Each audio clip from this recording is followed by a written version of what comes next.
बिस्मिल्लाहिर्रहमानिर्रहीम। इय्याक नअबुदु व इय्याक नस्तईन। पहले तो मैं कोटली के रहने वाले शहरियों, मेरे प्यारे कश्मीरियों और पाकिस्तानियों, इस शानदार इस्तकबाल का मैं आपका दिल से शुक्रिया अदा करता हूं। बहुत बहुत शुक्रिया। आज मेरे यहां आने का मकसद दुनिया को एक पैगाम देना है कि दुनिया ने कश्मीर के लोगों से 1948 में वादा किया था। यूनाइटेड नेशंस की सिक्योरिटी काउंसिल की रेजोल्यूशंस के मुताबिक कश्मीर के लोगों को हक मिलना था अपने मुस्तकबिल का फैसला करने के लिए। तो आज मैं यहां आया हूं सबसे पहले तो दुनिया को याद कराना कि वो जो हक दिया गया था कश्मीर के लोगों को, वो वादा पूरा नहीं हुआ। जबकि यही यूनाइटेड नेशंस की सिक्योरिटी काउंसिल ने ईस्ट तिमोर, इंडोनेशिया, एक मुसलमान मुल्क का एक जजीरा था, वहां क्रिश्चियन ज्यादा थे, उनको वही हक ईस्ट तिमोर को दिया गया और वो बड़ी जल्दी पूरा किया गया। रेफरेंडम करवाया गया और उनको आजाद कर दिया। तो मैं आज यूनाइटेड नेशंस को याद करवाना चाहता हूं। मैंने यूनाइटेड नेशंस की जनरल असेंबली में भी याद करवाया, आज भी करवा रहा हूं और हमेशा याद कराऊंगा कि आपने अपना हक पूरा नहीं किया। आपने जो वादा था वो पूरा नहीं किया। और दूसरी चीज, मैं कश्मीर के लोगों को यह कहना चाहता हूं कि इंशाअल्लाह जब ये आपको आपका हक मिलेगा, कश्मीर के लोगों को मकबूजा कश्मीर और आजाद कश्मीर, कि जब आप अपनी मुस्तकबिल का फैसला करेंगे और कश्मीर के लोग इंशाअल्लाह जब पाकिस्तान के हक में फैसला करेंगे, मैं ये भी आज कहना चाहता हूं कि उसके बाद पाकिस्तान कश्मीर के लोगों को वो हक देगा, उनको वो राइट देगा कि आप आजाद रहना चाहते हैं या आप पाकिस्तान का हिस्सा बनना चाहते हैं। ये आपका हक होगा। मैं आज दूसरी वजह से यहां इसलिए आया हूं कि मैं मकबूजा कश्मीर के लोगों को एक पैगाम देना चाहता हूं। और जिस तरह अभी मेरे से पहले वजीर खारजा ने कहा कि सारा पाकिस्तान आज मकबूजा कश्मीर की आवाम के साथ खड़ा है, लेकिन सिर्फ सारा पाकिस्तान ही नहीं आपके साथ खड़ा, मुसलमान दुनिया आपके साथ खड़ी है। अगर मुसलमान हुकूमतों में किसी की वजह से भी अगर वो आपको आज सपोर्ट नहीं कर रही, ये मैं आपको यकीन दिलाता हूं कि सारी मुसलमान दुनिया की आवाम मकबूजा कश्मीर के लोगों के साथ खड़ी है। बल्कि मैं इससे भी आगे जाता हूं, वो लोग जो मुसलमान भी नहीं लेकिन जो इंसाफ पसंद हैं वो भी सब आज समझते हैं कि कश्मीर के लोगों को वो हक देना चाहिए जो यूनाइटेड नेशंस ने वादा किया था। मैं ये भी कश्मीर के मकबूजा कश्मीर के लोगों को पैगाम देना चाहता हूं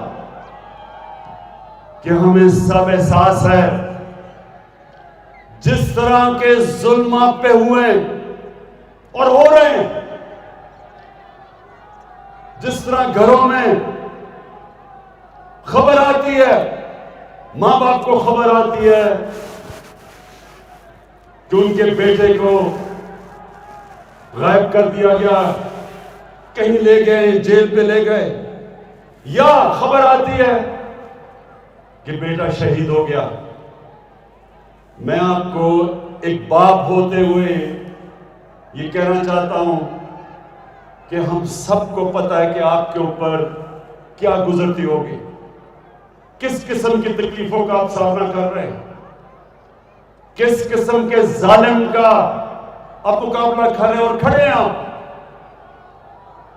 मैं ये भी आपको कहना चाहता हूं कि मेरे में जितनी भी हिम्मत हुई, हर फोरम के ऊपर मैं आपकी आवाज बुलंद करूंगा और कर रहा हूं और करता रहूंगा। चाहे यूनाइटेड नेशंस हो, चाहे दुनिया के लीडर्स हो, यूरोपियन यूनियन के लीडर्स हो, बरतानिया का जो पिछला अमेरिका का सदर था, 3 दफा उससे मैंने ताकीद की कि कश्मीर का मसला हल करें। मीडिया के ऊपर आपकी आवाज उठाऊंगा। आप मुतमईन हो जाएं कि जब मैंने कहा था कि मैं कश्मीर का सफीर बनूंगा, जब तक कश्मीर आजाद नहीं होगा, सारी जगह आपकी आवाज बुलंद करूंगा।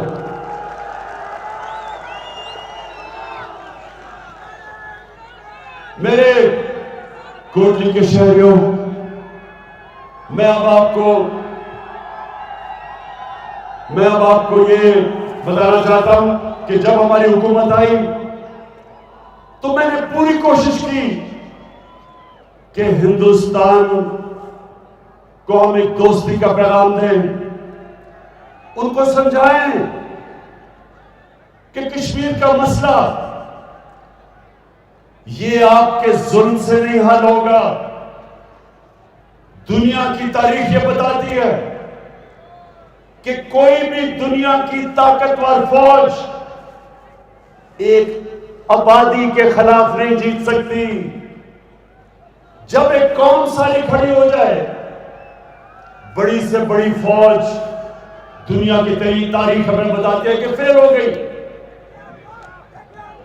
अमेरिका सुपर पावर वियतनाम में नहीं जीत सका, 30 लाख लोगों की कुर्बानी दी वियतनाम के लोगों ने और आखिर आजाद हो गए। सुपर पावर नहीं जीत सकी। अफगानिस्तान की तारीख बताती है कि कितनी सुपर पावर्स आई अफगानिस्तान में, लेकिन एक आबादी के खिलाफ कोई सुपर पावर नहीं जीत सकती। अल्जीरिया में फ्रांस ने कितना जुल्म किया, लेकिन आखिर आबादी के खिलाफ फ्रांस नहीं जीत सका। हिंदुस्तान 9 लाख फौज ले आए, ज्यादा भी फौज ले आए, लेकिन वो एक आबादी है कश्मीर के लोगों की जो आपकी गुलामी कबूल कभी नहीं करेगी। जो बच्चा पैदा होता है कश्मीर में, उसके भी दिल में सबसे पहले आजादी का जज्बा जाता है। जितने मर्जी जो मर्जी आप करें, कश्मीर पे 1 लाख कश्मीरी शहादत दे चुके हैं। मैं आज हिंदुस्तान को कहता हूं कि ये आप कभी जीत सकते ही नहीं। जब एक आबादी मानती नहीं है आपको, और जो थोड़े से लोग कश्मीर में हिंदुस्तान की हमायत करते थे, जब से 5 अगस्त से जो आपने जुल्म करना शुरू किया, लॉकडाउन किया, कर्फ्यू लगाए, वो भी थोड़े से लोग आज आजादी चाहते हैं। कोई हिंदुस्तान, कोई कश्मीर का सियासतदान जो प्रो इंडिया हो, मैं आज आपको लिख के देता हूं कि वो कभी वोट जीत ही नहीं सकता, इलेक्शन ही नहीं जीत सकता कश्मीर में। इसलिए मैंने जो पहले आपसे नरेंद्र मोदी, मैंने कोशिश की थी आते साथ ही कि हम अपने ताल्लुकात ठीक करें और कश्मीर का मसला हल करें डायलॉग के जरिए, यूनाइटेड नेशंस की रेजोल्यूशन के तहत हम हल करें। मैं फिर से आपको कह रहा हूं कि और कोई दूसरा रास्ता नहीं है। मैंने जब आपको तब कहा तो मुझे समझ नहीं आई, शुरू में मुझे समझ ना आए कि ये क्यों नहीं मेरे साथ आगे बढ़ रहे, डायलॉग क्यों नहीं कर रहा। फिर जब पुलवामा हुआ और पुलवामा के बाद जब बालाकोट पे हिंदुस्तान के जेट ने आके हमारे दरख्तों को शहीद किया,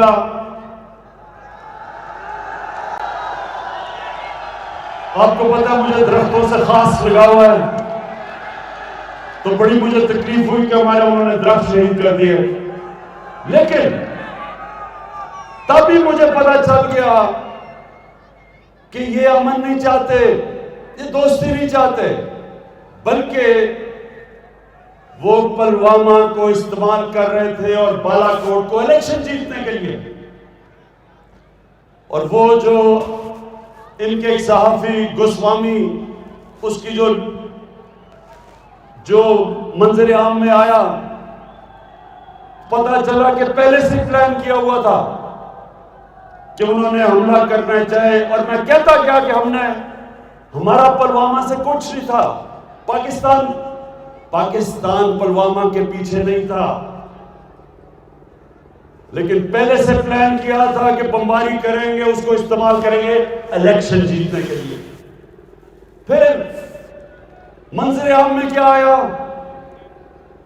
यूरोपियन यूनियन की डिसइंफॉर्मेशन लैब, पता चला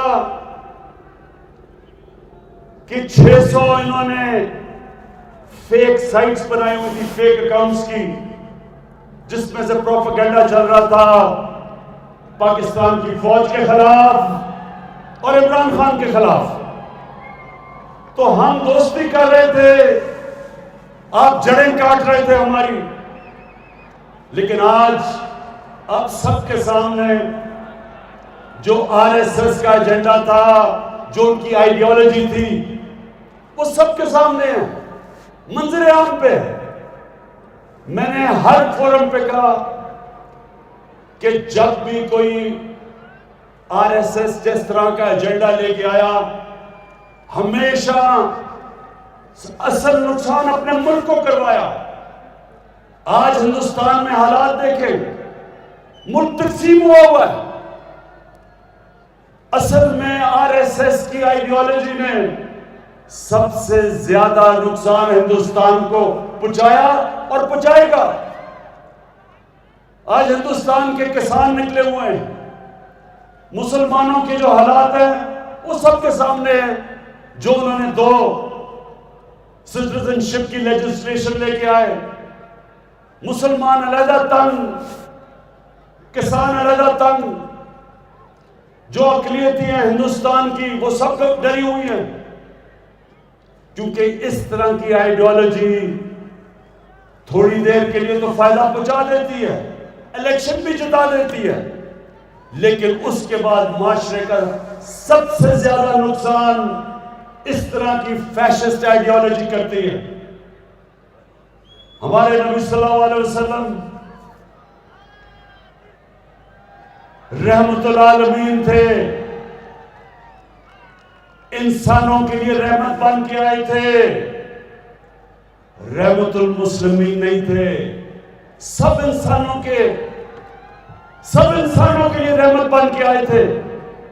उन्होंने सब इंसानों को इकट्ठा किया, तकसीम नहीं किया। दुनिया की तारीख का सबसे बड़ा लीडर ना कभी कोई माजी में आया और ना कोई आ सकता है। तो हमें अल्लाह ने कहा उनकी सुन्नत पे चलो। जो भी उनकी सुन्नत पे चलता है वो होता है लीडर। कायदे आजम, जब कायदे आजम ने सियासत शुरू की तो हिंदू मुस्लिम एम्बेसडर कराए जाते थे, इंसानों को इकट्ठा करने वाले लीडर कि मिलकर आजादी की जंग लड़े। जो नेल्सन मंडेला, जो सारा साउथ अफ्रीका उसको क्यों मानता है? उसने इंसानों को इकट्ठा किया, तकसीम नहीं किया। एक तकसीम हुए माशरे को जोड़ा। तो नरेंद्र मोदी, मेरा सबसे बड़ा पैगाम आपको ये कि आप जो हिंदुस्तान को तकसीम करके ये हिंदुत्व की जो आइडियोलॉजी है, ये आपको इलेक्शन तो जिता देगी, ये हिंदुस्तान की तबाही, ये तबाही की आप बुनियाद रख रहे हैं। तो आज मैं फिर से आपको कहता हूं कि कश्मीर का मसला हमारे साथ मिलकर हल करें। और उसके लिए सबसे पहले जो आपने 5 अगस्त को ये कदम उठाया था 370 आर्टिकल खत्म करने का, उसको रिस्टोर करें और फिर हमारे से बात करें और यूनाइटेड नेशंस की रेजोल्यूशन के तहत कश्मीरियों को वो हक दें जो दुनिया की कम्युनिटी ने, वर्ल्ड कम्युनिटी ने जो हक दिया था वो दें। हम तैयार हैं आपसे फिर से बात करने के लिए। लेकिन फिर से मैं कहता हूं, इसको कभी ये ना समझें जो मुझे लगता है पिछली बार आपने समझा था कि हम कोई कमजोरी के आलम में आपसे दोस्ती करना चाहते हैं। ये मुल्क पाकिस्तान, ये मुल्क उन लोगों का है जो ला इलाहा इल्लल्लाह के कलमे के ऊपर मुल्क बना था। अल्लाह के सिवा किसी के सामने ये झुकने वाले लोग नहीं हैं। ये किसी से ना कभी किसी का खौफ है ना हो सकता है। जो एक अल्लाह की गुलामी करता है वो कभी किसी और की गुलामी नहीं कर सकता। इसलिए कभी ये ना समझना कि जब हम कहते हैं हम आपसे दोस्ती करेंगे कि हमें किसी किस्म का खौफ या डर है। हम चाहते हैं कि कश्मीर के लोगों को उनका हक मिले। हम चाहते हैं जुल्म खत्म हो। हम चाहते हैं कश्मीरी भी अपनी जिंदगी का खुद फैसला करें। ये इनका ह्यूमन राइट है, ये इनका डेमोक्रेटिक राइट है। और इंशाअल्लाह इस राइट के लिए सारा पाकिस्तान कश्मीर के लोगों के साथ खड़ा है।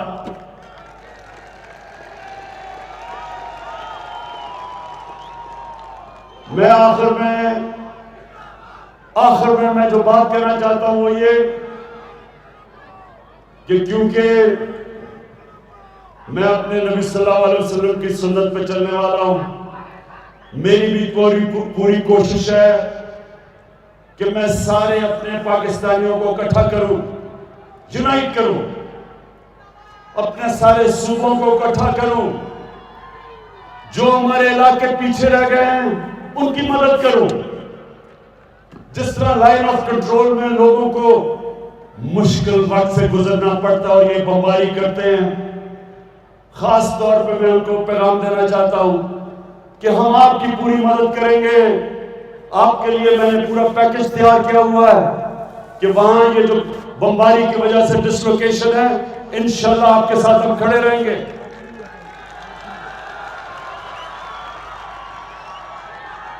मैं हर किस्म की सोच के साथ बात करने के लिए तैयार हूं, हर किस्म के नजरिए के साथ मैं बात करने के लिए तैयार हूं। लेकिन जो मैं कभी किसी किस्म की मुफाहमत जो मैं नहीं करूंगा, मैं कभी बड़े बड़े डाकुओं को एनआरओ नहीं दूंगा।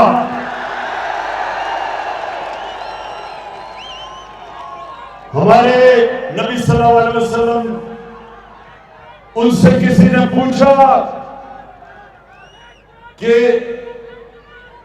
उन्होंने कहा जी ये तो बड़ी एक कुरैश की लड़की है, औरत है, इससे चोरी की है, ये तो कुरैश खानदान की है, तो इसको माफ कर दें। तो दुनिया के सबसे अजीम लीडर ने कहा कि अगर मैंने इसको माफ कर दिया तो हमारा वो हाल होगा जो तुम्हारे से पहले कितनी कौमें बर्बाद हुई, जिधर ताकतवर के लिए एक कानून और कमजोर के लिए दूसरा कानून। मैं कभी छोटे चोरों को जेलों में डालूं और बड़े डाकुओं को एनआरओ दूं, ये मैं कभी नहीं कर सकता। ये जो मुजफ्फराबाद में सब जमा हुए हैं, आज मैं इधर से सुन ले मेरी बात कि आपने लॉन्ग मार्च करनी है, बेशक लॉन्ग मार्च करें। आपने लॉन्ग मार्च जिधर भी करनी है, मैं आपकी मदद करूंगा आप करने के लिए। लेकिन अगर आप उल्टा भी लटक जाए, ना रोने दूंगा।